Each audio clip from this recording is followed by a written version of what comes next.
દાહોદમાં કરોડો રૂપિયાના વિદેશી દારૂનો કરાયો નાશ. આકાશી દ્રશ્યો નિહાળી દારૂડિયાના જીવ બળી જશે. આકાશી દ્રશ્યો નિહાળી દારૂડિયાઓના જીવ બળી જશે. લાખો રૂપિયાના દારૂ પર કંઈક આ રીતે દાહોદ પોલીસે રોલર ફેરવી દીધું છે. દાહોદ પોલીસ દ્વારા આખા વર્ષ દરમિયાન પકડાયેલા દારૂનો નાશ કરાયો. જાલોદ ડિવિઝનના 6 પોલીસ સ્ટેશનમાં પકડાયેલા દારૂના જથ્થાને એક જગ્યાએ એકત્ર કરવામાં આવ્યો. 1,47,96,813 રૂપિયાના વિદેશી દારૂનો નાશ કરાયો. દારૂની બોટલો પર રોલર ફેરવી દેવાયો. જાલોદ ડીવાયએસપી, પ્રાંત અધિકારી અને મામલતદારની હાજરીમાં મોટી માત્રામાં દારૂનો જથ્થો નાશ કર્યો. 6 પોલીસ સ્ટેશનમાં ગેરકાયદેસર રીતે હેરાફેરી કરતા અને રહેણાંક મકાનમાંથી પકડાયેલા વિદેશી દારૂનો નાશ કરાયો. હજારો બોટલને કચડીને નાશ કરાઈ હતી. દારૂ નાશ કરતા મેદાનમાં દારૂની નદી વહેતી હોય તેવા દ્રશ્યો જોવા મળ્યા હતા. વલસાડથી પ્લાસ્ટિક બબલ રોલની આડમાંથી ઝડપાયો દારૂ. 31 ડિસેમ્બર પહેલા ગુજરાતમાં દારૂની રીલમછેલ કરવા માટે બુટલેગરો સક્રિય થઈ ગયા. ગુજરાતમાં દારૂ ઘુસાડવા માટે અવનવા કિમિયાઓ અપનાવી રહ્યા છે, પરંતુ પોલીસ બુટલેગરોથી એક સ્ટેપ આગળ હોય તેમ ફરી એકવાર વલસાડથી બુટલેગરના ગજબના કિમિયાનો પર્દાફાશ થયો. વલસાડથી પ્લાસ્ટિક બબલ રોલની આડમાંથી દારૂ ઝડપી પાડ્યો. વલસાડ પોલીસે આ બાબતે પ્લાસ્ટિક બબલ રોલની આડમાં લાખો રૂપિયાના વિદેશી દારૂની હેરફેરના બુટલેગરને ઝડપી પાડ્યો. બાતમીના આધારે પોલીસે દારૂ ભરેલ ટેમ્પાને રોકી તેને ઝડપી પાડ્યો. 3.5 લાખથી વધુની કિંમતના વિદેશી દારૂનો જથ્થો ઝડપાયો. આથી પોલીસે આ પ્લાસ્ટિક બબલ રોલ અને ટેમ્પા સહિત 14 લાખથી વધુનો મુદ્દામાલ કબજે કર્યો. તેમજ એક વ્યક્તિની ધરપકડ કરી અન્ય એકને વોન્ટેડ જાહેર કર્યો. આ દારૂ દમણથી અંકલેશ્વર તરફ લઈ જવાતો હોવાનું અનુમાન છે. આ તરકીબ નિહાળી પોલીસ પણ ચોંકી ગઈ. સૌરાષ્ટ્રનું અગ્રીમ ગણાતું ગોંડલ માર્કેટિંગ યાર્ડ ગરીબોની કસ્તુરીથી ઉભરાયું. યાર્ડ બહાર 500થી વધુ વાહનોની લાઈન. સૌરાષ્ટ્ર ગુજરાતનું અગ્રીમ અને ખેડૂતો માટે આસ્થાનું કેન્દ્ર ગણાતું ગોંડલ માર્કેટિંગ યાર્ડ ડુંગળીની સિઝનની રેકોર્ડ બ્રેક આવક નોંધાઈ. યાર્ડ બહાર ગઈકાલે સવારથી સૌરાષ્ટ્રભરમાંથી ખેડૂતો પોતાની જણસી લઈને આવી પહોંચ્યા હતા. અંદાજે 2000થી વધુ વાહનોની 7 થી 8 કિલોમીટર લાંબી લાઈનો લાગી ગઈ હતી. ગોંડલ માર્કેટિંગ યાર્ડમાં અંદાજે 2 લાખ કટ્ટાની આવક થઈ. આ વખતની ડુંગળીની રેકોર્ડ બ્રેક આવક થતાં ગોંડલ માર્કેટિંગ યાર્ડ લાલ ડુંગળીથી ઉભરાયું હતું. હજુ પણ યાર્ડની બહાર ડુંગળી ભરેલ 500થી વધુ વાહનોની લાઈનો લાગેલી છે. તેમને વહેલામાં વહેલી તકે અંદર લેવામાં આવશે. આજ રોજ હરાજીમાં ડુંગળીના પ્રતિ 20 કિલોના 200 થી 850 રૂપિયા ભાવ બોલાયા હતા. ગોંડલ માર્કેટિંગ યાર્ડમાં રાજસ્થાન, કર્ણાટક, ઓરિસ્સા તેમજ મહારાષ્ટ્ર સહિતના વેપારીઓ ડુંગળીની ખરીદી કરવા માટે આવ્યા છે. 2 લાખથી વધુ કટ્ટાની આવક થતાં હાલ ડુંગળીની આવક ગોંડલ માર્કેટિંગ યાર્ડ ખાતે બંધ કરવામાં આવી છે. ખેડૂતોને વિનંતી કરવામાં આવી છે કે જ્યાં સુધી નવી જાહેરાત ન થાય ત્યાં સુધી તેઓ ડુંગળી વેચવા માટે ગોંડલ માર્કેટિંગ યાર્ડ ખાતે ન લાવે. ગોંડલ માર્કેટિંગ યાર્ડમાં સૌરાષ્ટ્રભરમાંથી રાજકોટ, જામનગર, સુરેન્દ્રનગર, ગીર સોમનાથ, ભાવનગર, જૂનાગઢ સહિતના જિલ્લાઓમાંથી ખેડૂતો લાલ ડુંગળી વેચવા માટે આવ્યા છે. સારા ભાવ મળતા ખેડૂતો ખુશ છે. ધોરાજી યાર્ડ કપાસની બમ્પર આવકથી છલકાયું. ઓછા ભાવ મળતા ખેડૂતો નારાજ. ચારે બાજુ કપાસના ઢગલા, ગ્રાઉન્ડ હોય કે શેડ, જ્યાં જ્યાં નજર કરો ત્યાં સફેદી જ સફેદી. સફેદ સોના સમાન કપાસની બમ્પર આવકથી ધોરાજી યાર્ડ છલકાયું. ધોરાજી આસપાસના ગામડાઓમાંથી મોટી સંખ્યામાં ખેડૂતો પોતાનો મહામૂલો કપાસ લઈને યાર્ડ ખાતે પહોંચતા જ સવારથી જ યાર્ડમાં કપાસના ઢગલે ઢગલા થઈ ગયા. કપાસની ચિક્કાર આવક થતાં યાર્ડમાં પગ મૂકવાની પણ જગ્યા ન હતી. ધોરાજી યાર્ડમાં એક જ દિવસમાં કપાસની 3000 ભારીની આવક થઈ. પુષ્કળ આવક સામે ભાવ પ્રતિમણના 1200થી 1400 સુધી જ મળ્યા હતા. ખેડૂતોને કપાસના ઓછા ભાવ મળતા ખેડૂતોને નારાજ થયા. ખેડૂતોએ કપાસમાં કરેલો ખર્ચ માથે પડ્યો છે.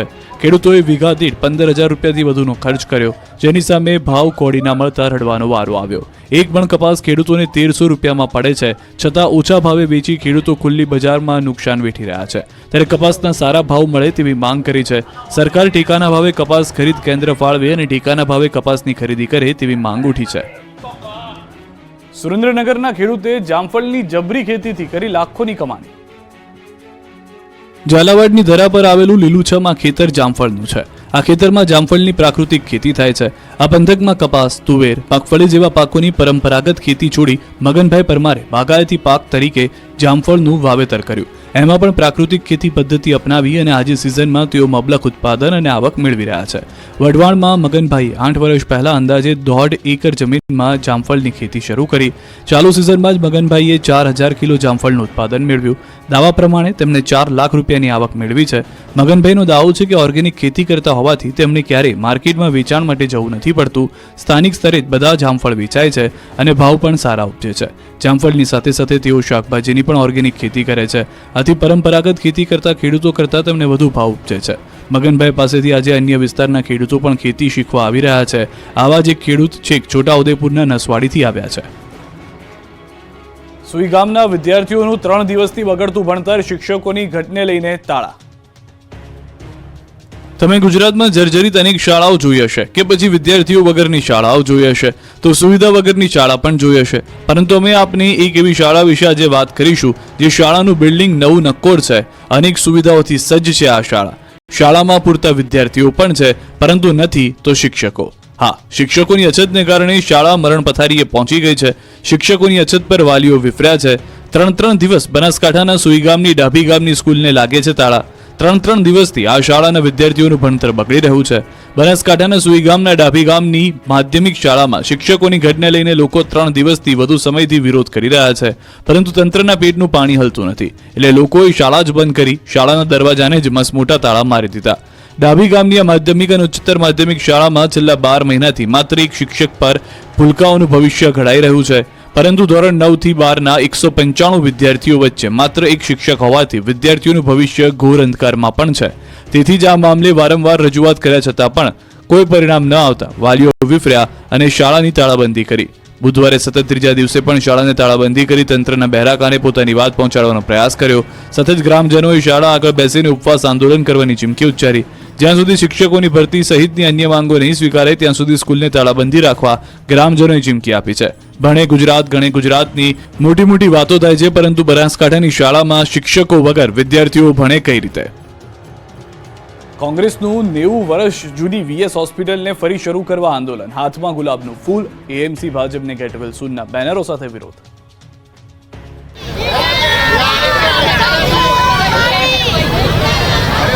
અનોખા વિરોધનું કારણ 90 વર્ષ જૂની વીએસ હોસ્પિટલને બચાવવી.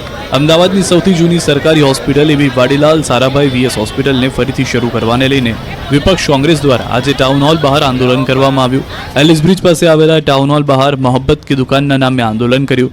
કોંગ્રેસના નેતાઓ અને કાર્યકર્તાઓએ ગુલાબના ફૂલ અને પ્લેકાર્ડ સાથે ગેટ વેલ સૂન તેમજ સેવ વીએસ હોસ્પિટલના બેનર સાથે હોસ્પિટલનું નવીનીકરણ કરી સુપર સ્પેશિયાલિટીની સગવડ સાથે શરૂ કરવા માંગ કરી.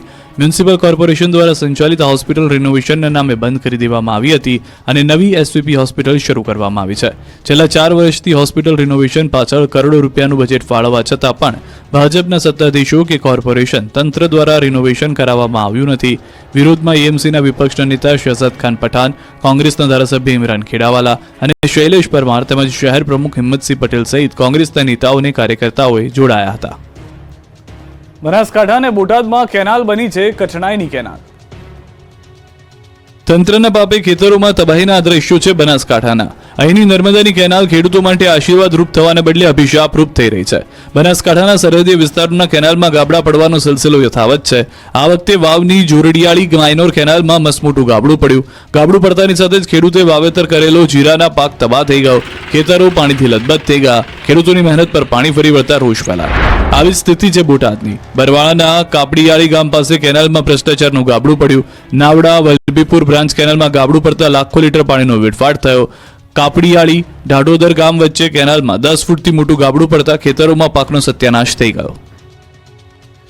જૂનાગઢમાં મહંતની ગાદીનો વિવાદ તાજો છે. ત્યાં નવો ફણગો ફૂટ્યો છે. જૂનાગઢમાં આવેલા સત્તાધારની જગ્યાના મહંત સામે તેના સગા મોટા ભાઈએ ગંભીર આક્ષેપ લગાવ્યા. આપાગીગાની જગ્યાના વર્તમાન મહંત વિજય બાપુ સામે તેમના સગા મોટા ભાઈએ ગંભીર આક્ષેપ કર્યા છે. ભાવનગર રહેતા અને સરકારી નિવૃત્ત અધિકારી નીતિન ચાવડાએ મુખ્યમંત્રી અને ગૃહમંત્રીને પણ પત્ર લખ્યો, જેમાં સત્તાધારની જગ્યાનો વહીવટ સરકાર હસ્તક લેવા માંગ કરી.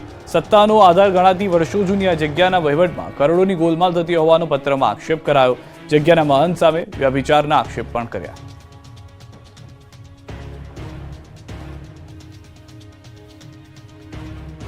જાણીતા સંગીતકાર પુરુષોત્તમ ઉપાધ્યાયનું નિધન થયું છે. 90 વર્ષની વયે મુંબઈમાં લીધા છે તેઓએ અંતિમ શ્વાસ. વરલી સ્મશાન ગૃહ ખાતે કરાશે અંતિમ સંસ્કાર. 2017માં આપવામાં આવ્યો હતો પદ્મશ્રી. મુંબઈ ખાતે તેમના નિવાસ સ્થાને લીધા છે અંતિમ શ્વાસ. ગુજરાત સરકારે ગૌરવ પુરસ્કારથી પણ સન્માન કર્યું હતું. સંગીતની દુનિયામાં શોકની લાગણી જોવા મળી રહી છે. આપને જણાવી દઈએ કે પુરુષોત્તમ ઉપાધ્યાયે 20 ફિલ્મો અને 30થી વધુ નાટકોમાં સંગીત આપ્યું હતું. આ મહાન કલાકારે બેગમ અખ્તર, લતા મંગેશકર, મોહમ્મદ રફી, મુકેશ જેવા દિગ્ગજ ગાયકો સાથે તેમણે પોતાએ સ્વરાંકન કરેલા ગુજરાતી ગીતો ગવડાવ્યા હતા. તાજેતરમાં પુરુષોત્તમ ઉપાધ્યાયને સંગીત નાટ્ય અકાદમીએ રાષ્ટ્રીય કક્ષાનો એવોર્ડ આપવાની જાહેરાત કરી હતી. મહાન કલાકારની વિદાયથી પરિવારજનો અને સાહિત્ય સંગીતની દુનિયામાં સુનકાર વ્યાપ્યો છે.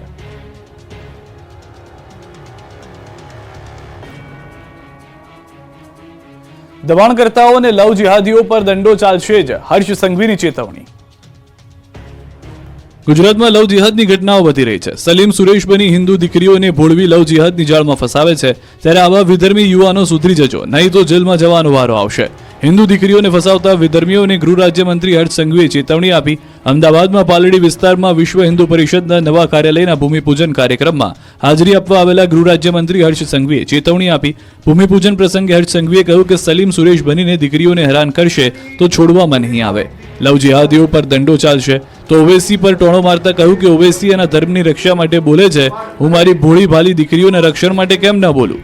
આ સમયે હર્ષ સંઘવીએ દબાણ કરનારાઓને પણ ચેતવણી આપી. કહ્યું કે ગેરકાયદે દબાણ કરનારા પર બુલડોઝર ફરશે જ. કચ્છમાં 2000 એકરના દબાણો તોડાયા. આ તકે ગૌ હત્યા કરનારાઓની પણ સંઘવી ઝાટકણી કાઢતા કહ્યું હતું કે ગૌ હત્યારાઓને સજા આપવામાં ગુજરાત અગ્રેસર. 1 વર્ષમાં 16 ગૌ હત્યારાઓને સજા આપવામાં આવી છે. તો મંદિરમાં ચોરી કરનારાઓને પણ સુધરી જવાની ચેતવણી આપી છે. 1 વર્ષમાં 94% મંદિર ચોરીના કેસ ઉકેલાયા. સીએએ અંતર્ગત અમદાવાદમાં રહેતા 55થી વધુ નાગરિકોને મળી ભારતીય નાગરિકત્વ. સીએએ અંતર્ગત અમદાવાદમાં રહેતા 55થી વધુ નાગરિકોને મળી ભારતીય નાગરિકત્વ. અમદાવાદમાં ગૃહમંત્રી હર્ષ સંઘવી દ્વારા સીએ અંતર્ગત વધુ 55 લોકોને આપી ભારતીય નાગરિકતા. હર્ષ સંઘવીએ ઈસનપુરમાં પાડોશી દેશમાંથી આવેલા લઘુમતીઓને ભારતીય નાગરિકતા પત્રો આપ્યા. સીએએ અંતર્ગત અફઘાનિસ્તાન, બાંગ્લાદેશ અને પાકિસ્તાનના હિન્દુ, જૈન, પારસી અને ખ્રિસ્તી ધર્મના લોકોને નાગરિકતા અપાઈ છે. હર્ષ સંઘવીના હસ્તે અત્યાર સુધીમાં કુલ 251 નાગરિકોને નાગરિકતા આપી છે. જ્યારે અમદાવાદમાં અત્યાર સુધીમાં 2017થી 2024 સુધી કુલ 1167 લોકોને નાગરિકતા અપાઈ. 55થી વધુ લોકો ભારતીય બનતા તેની ખુશીઓનો કોઈ પાર ન હતો.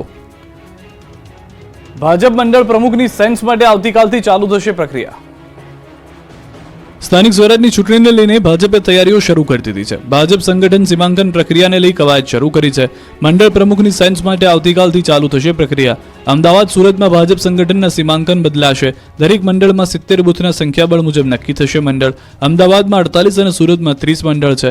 અમદાવાદ અને સુરત સિવાયના મહાનગરમાં આવતીકાલથી જશે નિરીક્ષક. મંડળ પ્રમુખ માટે 40 અને 45 વર્ષની વયમર્યાદા માત્ર પ્રાથમિકતા છે. બીજી તરફ ખેડા જિલ્લામાં ચૂંટણી પંચે અધિકારીઓની નિમણૂક કરી. જિલ્લા પંચાયત, તાલુકા પંચાયત માટે ચૂંટણી અધિકારીને મુકાયા છે. મુખ્ય અને મદદનીશ ચૂંટણી અધિકારીઓની નિમણૂક કરાઈ. ખેડા, નડિયાદ, માતર, મહેમદાબાદ, મહુદામાં અધિકારીઓની નિમણૂક થઈ. કટલાલ, કપડવંજ, ઠાસરા તાલુકામાં પણ નિમણૂક. ટીડીઓ, ડીડીઓ, મામલતદાર અને અન્ય અધિકારીઓને સોંપાઈ જવાબદારી. ખેડા જિલ્લા પંચાયત અને 2 તાલુકા પંચાયતની ચૂંટણી યોજાશે. આગામી જાન્યુઆરી કે ફેબ્રુઆરી માસમાં યોજાઈ શકે ચૂંટણી. અમદાવાદમાં સોનું ફરી 80,000 ને પાર 1 લાખે પહોંચશે. લગ્નની સિઝન જામતા ફરી એકવાર સોનું ભાવ ખાવા લાગ્યું છે. અમદાવાદ સહિતની બજારમાં સોનું 80,000 ને પાર પહોંચી ગયું છે. સોનાના ભાવમાં છેલ્લા 3 દિવસથી સતત વધારો થઈ રહ્યો છે. બુધવારે અમદાવાદમાં 22 કેરેટ સોનાનો ભાવ 72,110 રૂપિયા પ્રતિ 10 ગ્રામ અને 24 કેરેટ સોનાનો દર 78,660 પ્રતિ 10 ગ્રામ છે. એટલે કે એક જ દિવસમાં સોનાના ભાવમાં પ્રતિ 10 ગ્રામે 1500 અને ચાંદીના ભાવમાં 4100 રૂપિયાનો વધારો થયો છે. અમદાવાદમાં કિલો ચાંદીનો ભાવ 93,297 પર પહોંચી ગયો છે. નિષ્ણાંતોના મતે સિરિયા અને તુર્કી વચ્ચે વધી રહેલા તણાવ અને દક્ષિણ કોરિયાના નેતૃત્વની કટોકટીના કારણે વૈશ્વિક સ્તરે સોનાના ભાવમાં હલચલ જોવા મળી છે. ભૌગોલિક રાજકીય તણાવને કારણે રોકાણકારો સુરક્ષિત રોકાણ તરફ વળ્યા છે. એવો અંદાજ છે કે 2025માં 10 ગ્રામ સોનાની કિંમત 90,000 રૂપિયા સુધી પહોંચી શકે છે. જોકે ડોલરની મજબૂતી અને બોન્ડ યીલ્ડમાં વધારો થવાથી સોનાની માંગ પર થોડી અસર થઈ છે. રોકાણકારો તેને લાંબા ગાળા માટે સલામત વિકલ્પ માની રહ્યા છે. સોનામાં સારા વળતરની અપેક્ષાને કારણે તે એક આકર્ષક રોકાણ વિકલ્પ બની રહ્યો છે. વડનગર વાઘડીમાં દીપડાએ ધામા નાખ્યા. લોકોને ઘરમાં જ રહેવા સૂચના. દીપડાને પકડવા તજવીજ શરૂ. મહેસાણા જિલ્લામાં આવેલા વડનગર તાલુકાના વાઘડી ગામ આસપાસના વિસ્તારોમાં દીપડાએ ધામા નાખતા ગામમાં ડર પ્રસરી ગયો છે. વાઘડી ગામ તથા આજુબાજુના ગામોમાં તેમજ જંગલ વિસ્તારમાં હિંસક બન્યા પ્રાણી દીપડાની ભાળ મળતા હાલમાં વન વિભાગના સ્થાનિક અધિકારીઓ સ્થળ પર દોડી આવ્યા છે અને દીપડાને પકડવા પાંજરા મૂક્યા છે. જામલ ઢોર થતા માનવ મૃત્યુ તેમજ ઘર્ષણના બનાવો ન બને તે માટે લોકોને તકેદારી રાખવા સૂચના આપવામાં આવી છે. સાથે જ લોકોને રાત્રે ખુલ્લામાં સૂવું નહીં કે કુદરતી હાજતે જવું નહીં. ઘર આસપાસ પ્રકાશમય વાતાવરણ રાખવું. રાત્રિ દરમિયાન કે વહેલી પરોઢે જંગલમાં જવાનું ટાળવું. તેમજ આ સમયમાં નાના બાળકોને એકલા ન મૂકવા. બાળકોને ઢોર ચરાવવા જંગલમાં એકલા ન મોકલવા. ઘરમાં બાંધેલા ઢોર ઢાંકરની સાથે રાત્રિ દરમિયાન ન સૂવું. આ પ્રમાણેની સૂચના જાહેર કરવામાં આવી છે. આ તરફ સુરત જિલ્લામાં પણ દીપડાનો આતંક યથાવત છે. કામરેજના કઠોર ગામે 3 દીપડા ઘૂસતા નાસભાગ મચી ગઈ. એટલું જ નહીં, ખૂંખાર દીપડાએ આધેડ પર હુમલો કર્યો ત્યારે અન્ય લોકો આવી જતા દીપડાઓ ભાગી ગયો હતો. આધેડનો જીવ બચી ગયો. ઇજાગ્રસ્ત આધેડને તુરંત નજીકના આરોગ્ય કેન્દ્ર ખાતે લઈ જવામાં આવ્યા. દીપડાના વધી ગયેલા આતંકને લઈને સ્થાનિકોમાં ભય છે. દીપડાને પકડી પાડવા માંગ કરવામાં આવી છે. મહી નદીના પટમાંથી રેતી ખનન ઝડપાયું. ફ્લાઇંગ સ્કોડે દરોડા પાડી 70 લાખનો મુદ્દામાલ જપ્ત કર્યો. વડોદરા જિલ્લાના સાવલી તાલુકાના પોઈચા કનોડા પાસેથી પસાર થતી મહી નદીના પટમાં ધમધમતા ગેરકાયદેસર રેતી ખનન સામે તવાઈ બોલાવવામાં આવી. વડોદરા ખાણ ખનીજ વિભાગ દ્વારા કોઈ કાર્યવાહી કરવામાં ન આવતા ફ્લાઇંગ સ્કોડે દરોડા પાડી ₹70 લાખ ઉપરાંતનો મુદ્દામાલ કબજે કરી કાર્યવાહી હાથ ધરી. સાવલી પોલીસને સાથે રાખી ફ્લાઇંગ સ્કોડે દરોડા પાડતા રેતી ઉલેચી રહેલાઓએ દોડધામ કરી મૂકી. મહત્વનું છે કે જિલ્લા સંકલનની બેઠકમાં સાંસદ અને ધારાસભ્યો દ્વારા અનેક વખત રેતી ખનન સામે જિલ્લા કલેક્ટરને રજૂઆત કરવામાં આવી છે, પરંતુ આ રજૂઆતો માત્ર કાગળ પૂરતી સીમિત રહેતી હોય છે. ત્યારે સાવલી તાલુકાના પોઈચા કનોડા ગામ પાસેથી પસાર થતી મહીસાગર નદીમાં ગાંધીનગરની ફ્લાઇંગ સ્કોડે દરોડા પાડ્યા. રેડ દરમિયાન 2 ટ્રેક્ટર, 1 હિટાચી મશીન, 1 જેસીબી, 1 રેતી ભરેલું ડમ્પર અને 3 નાવડીઓ, રેતી ભરેલા ડમ્પરો મળી કુલ ₹70 લાખનો મુદ્દામાલ કબજે કરવામાં આવ્યો છે. જોકે ફ્લાઇંગ સ્કોડે દરોડા પાડતા જ રેતી ઉલેચી રહેલા મજૂરો અને વાહનોના ચાલકો સ્થળ ઉપર વાહનો મૂકી ફરાર થઈ ગયા. ફ્લાઇંગ સ્કોડ દ્વારા મોટી કાર્યવાહી કરતા વડોદરા ખાણ ખનીજ વિભાગના અધિકારીઓ ઘટના સ્થળે દોડી આવ્યા હતા. ખાણ ખનીજ વિભાગ ઊંઘતું ઝડપાયું.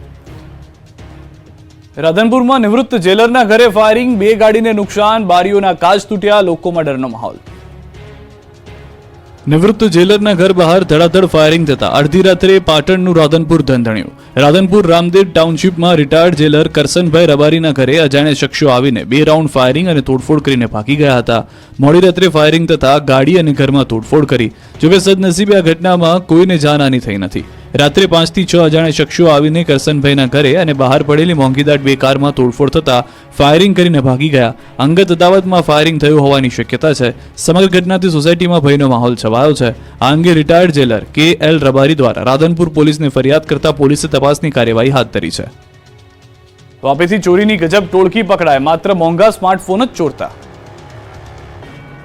વાપી અને આસપાસના વિસ્તારમાં રાહદારીઓ પાસેથી મોબાઈલ ઝૂંટવી અને ફરાર થઈ જતી એક ગેંગના 2 સાગરીતો આખરે પોલીસ પાંજરે પુરાયા. વાપી GIDC પોલીસે મોહમ્મદ હનીફ ઉર્ફે ઇસ્લામ અંસારી અને આનંદ ઉર્ફે ગુડ્ડુ અશોક પટેલ નામના 2 આરોપીની ધરપકડ કરી. આરોપીઓ વાપીના કરવડ અને લવાછાના રહેવાસી છે, જેઓ છેલ્લા કેટલાક સમયથી વાપી અને સિલવાસ સહિત આસપાસના વિસ્તારમાં રસ્તે ચાલતા રાહદારીઓ પાસેથી મોંઘા સ્માર્ટફોન છીનવી અને ફરાર થઈ જતા હતા. આરોપીઓ સ્પીડ મોટરસાયકલ પર ધૂમ સ્ટાઇલમાં મોબાઈલ ઝૂંટવી અને ફરાર થઈ જતા હતા. શહેરમાં મોબાઈલ ચોરીની ફરિયાદ વધતા પોલીસે આ ગેંગને ઝડપવા પ્રયાસ હાથ ધર્યો છે, જેના ભાગરૂપે આ બંને આરોપીઓ પોલીસના હાથે ઝડપાઈ ગયા છે. અંકલેશ્વરના બાકરોલ નજીક અકસ્માતમાં 2 લોકોનું મોત થયું છે. મારુતિ વાન ઝાડ સાથે અથડાતા અકસ્માત થયો છે. સ્ટીયરિંગ પરથી કાબુ ગુમાવતા થયો છે અકસ્માત.